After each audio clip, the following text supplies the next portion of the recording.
All right, we are here with a blind challenge from Drew from Scotch for Dummies. Got a little letter here explaining part of the process. We are going to be tasting 3 different whiskeys today, totally blind, no idea what's in these bottles. Got a few samples here to try, and then we're going to have some challenges coming up in a few different envelopes as well. So let's go ahead and get started. I've given these a little while, 15, 20 minutes to rest and open up. Just give them a little bit of air time. So let's go ahead and jump into the first challenge.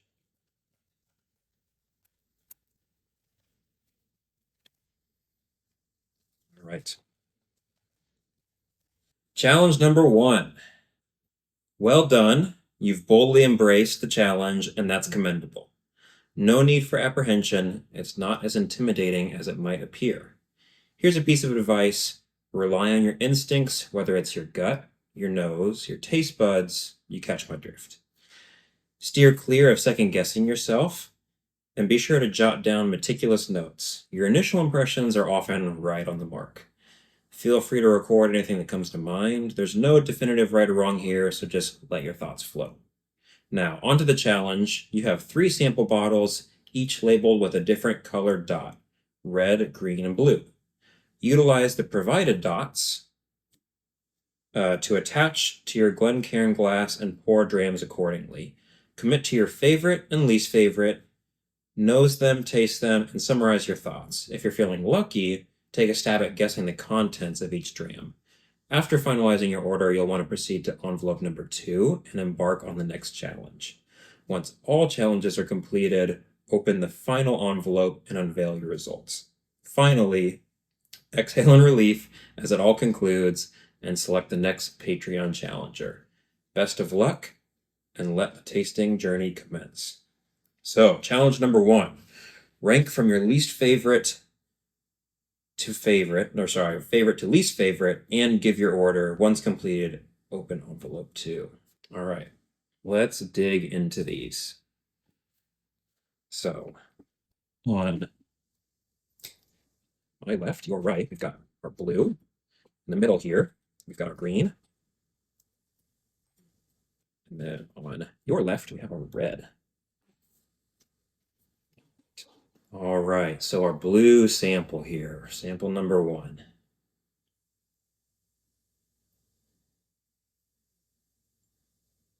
Rich, and a decent amount of oak in there.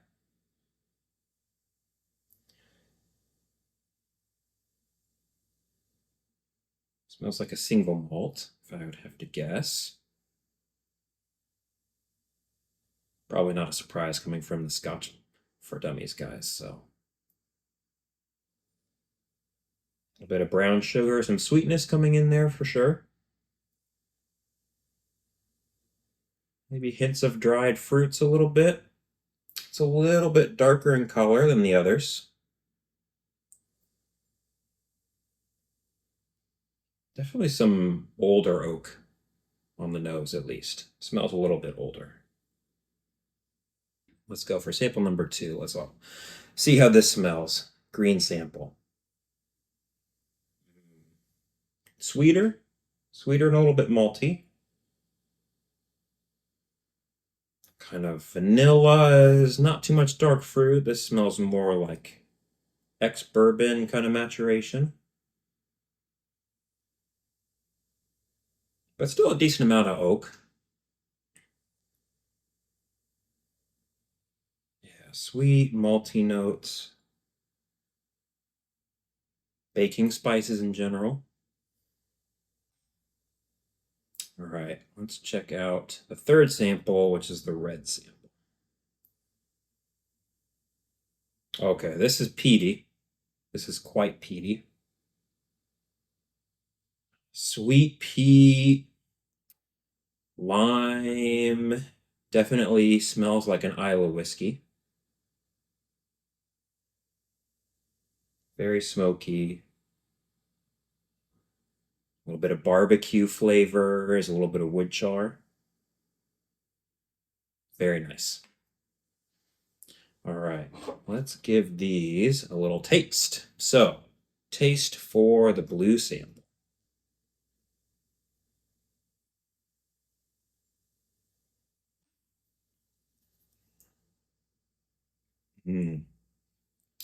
Definitely some age on it, I would have to guess. Decent oak, kind of like perfumed a little bit, like perfumed old furniture oak kind of flavors. Very mature.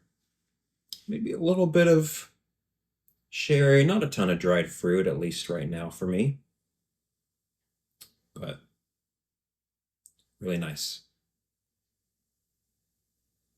Hmm.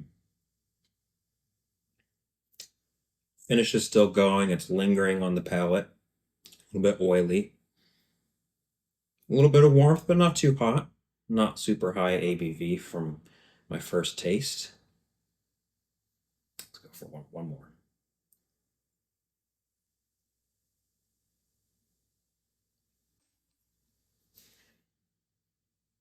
That's really nice. Say maybe, if I had to guess, maybe 50% ABV, maybe a little warmer, like 52%. We'll go with 52. Right.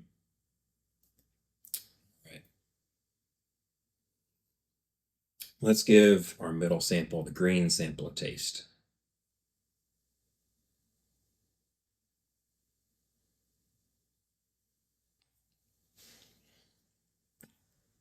Ooh, a little peppery.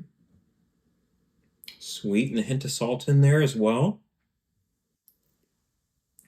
A lot of baking spices, definitely. A little bit of light fruit. Not sherry, definitely tastes like an ex-bourbon whiskey. Nice oily mouthfeel. There's a little bit of heat lingering into the finish too, like this might be a little bit higher ABV. Nothing crazy, not blowing my palate away in terms of the strength, but nice mouthfeel, nice lingering taste. It's a little bit sweeter on the nose. It's a little more dry in the palate. Very tasty. Right. So let's do one more of that. Let's see for ABV.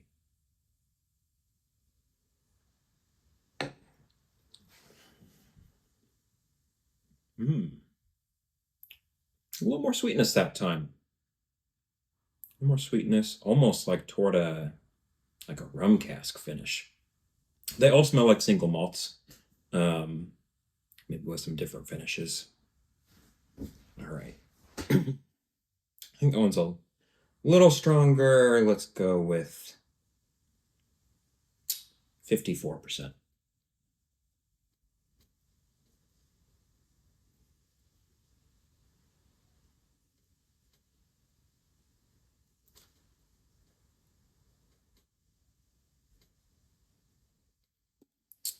A little sip of water, cleanse the palate. And sample number 3, the peaty one. Yeah, strong peat. Lots of barbecue flavors. Very oily. Like classic Isla kind of style. Strong peat, barbecue, a little bit of like sea salt, a little bit of citrus behind that. Tastes more ex-bourbon or basically just not a wine cask finish, if I had to guess. It's really nice. Very oily in the finish. It's lingering a lot around the palate.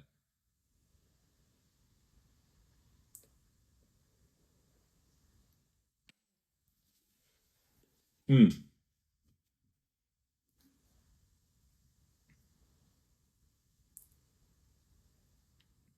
little bit of a kind of like an Ardbeg kind of vibe on that. Just the style of the peat. It's not really coming across this time as Lafroig medicinal, like ultra medicinal peat, or rubbery. It's not too woody. That's good. I like that one too. All right, let's rank these from favorite to least favorite. So,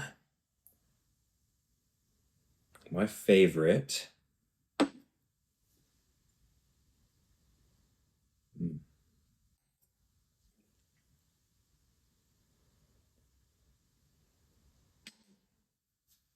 All right, I think my favorite is going to be the blue. Middle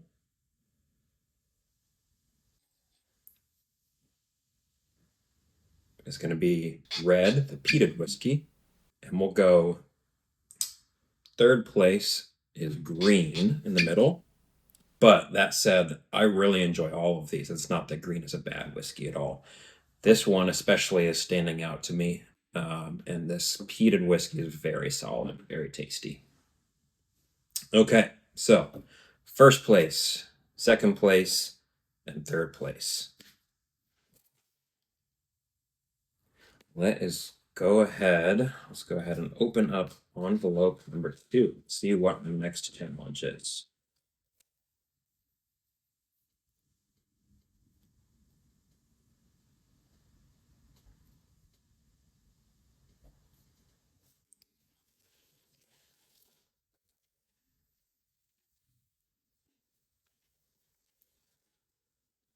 All right.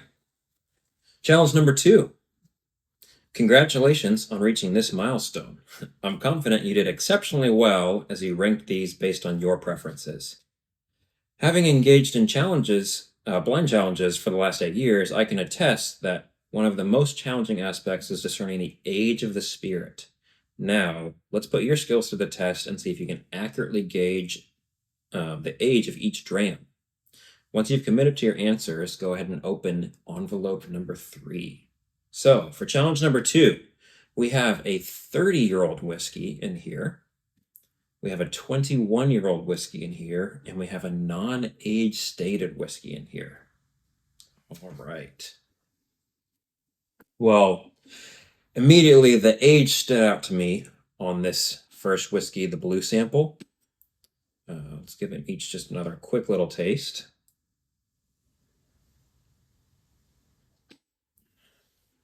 Yeah, very mature, syrupy oak in there.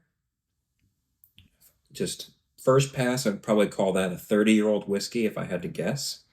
Although the non-age stated whiskey throws a little twist in there because you could have some older whiskey and then non-age stated whiskey mixed with younger whiskey, or you don't really know. But that tastes like a pretty mature whiskey to me. Let's go with a 30-year for that.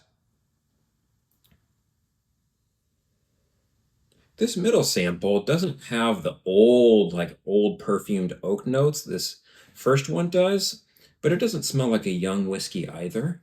And it does have like a nice bit of oak influence in it. Lots of baking spices, sweeter baking spices on the nose, and a little bit spicier. Oh, I'll get like a little bit of cinnamon and some vanilla in there. A little bit of spicier baking spice on the palate and into the finish, lingering in the finish.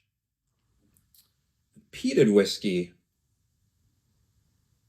usually peat will decline the longer a whiskey ages, and so if this still has a pretty heavy level of peat, probably guess this isn't a very old whiskey, which means this might be our non-age stated whiskey.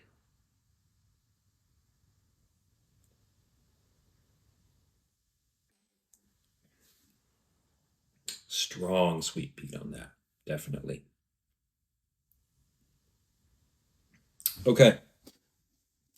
Yeah, let's lock in our answers. So I'm going to go, the blue sample is the 30-year-old whiskey. I'm going to say this green one in the middle is the 21-year-old whiskey. And this final sample, the red sample, I'm going to guess is the non-age stated whiskey. All right. So we've got our guesses locked in on Round number 2. So let's go ahead and open up envelope number 3 and see what our next challenge is.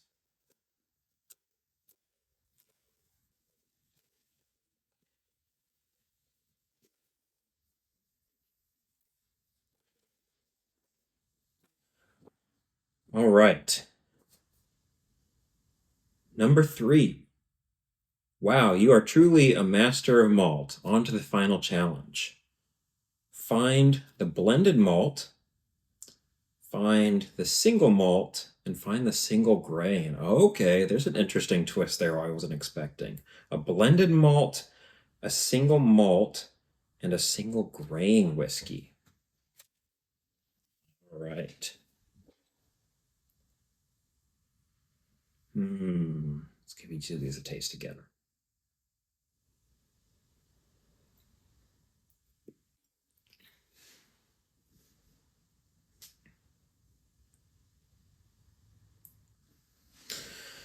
So, first sample definitely has a decent amount of age on it, I think.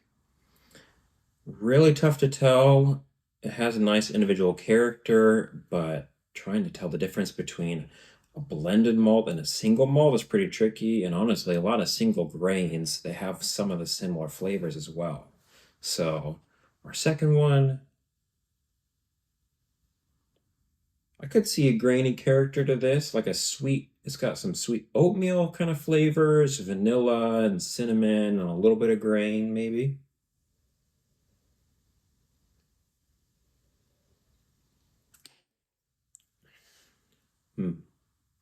Oh, and a lot of sweetness again this time. I think the first time I tasted it, it was not so sweet. Second sip was a little sweeter. Third wasn't as much, and now it's sweeter again. Interesting. More sweetness on the back of that. And then our third sample is that nice strong peat.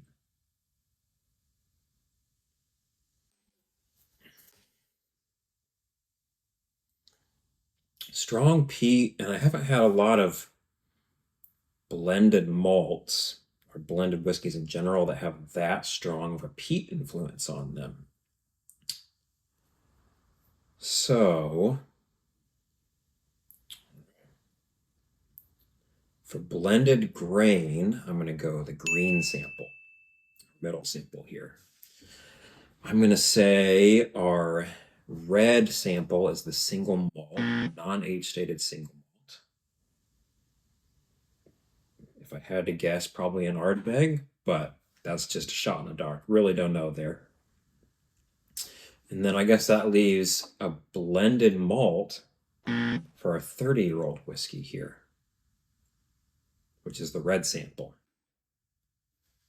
So, write these down. All right, time to open the results. So, last envelope here. Let's see what we have in these glasses.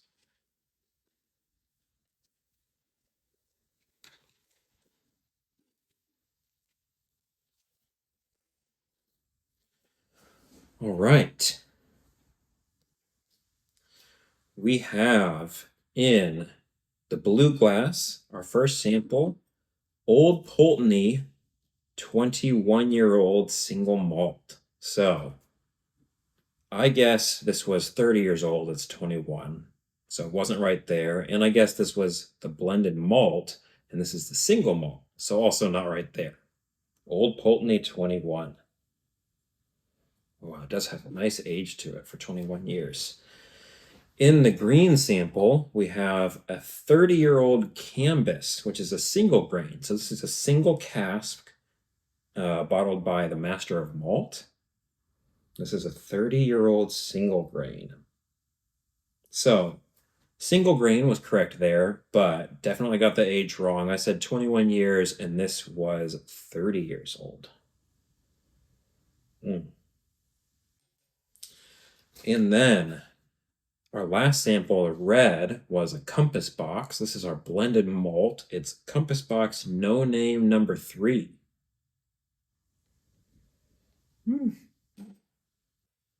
Let's see. No name number 3 marks a further point on the spectrum of peat. It's older and wilder and weirder than the previous no names. Seaweed and barbecue from the Lefroy distillery makes top billing. Okay, so heavy amount of Lefroy in this.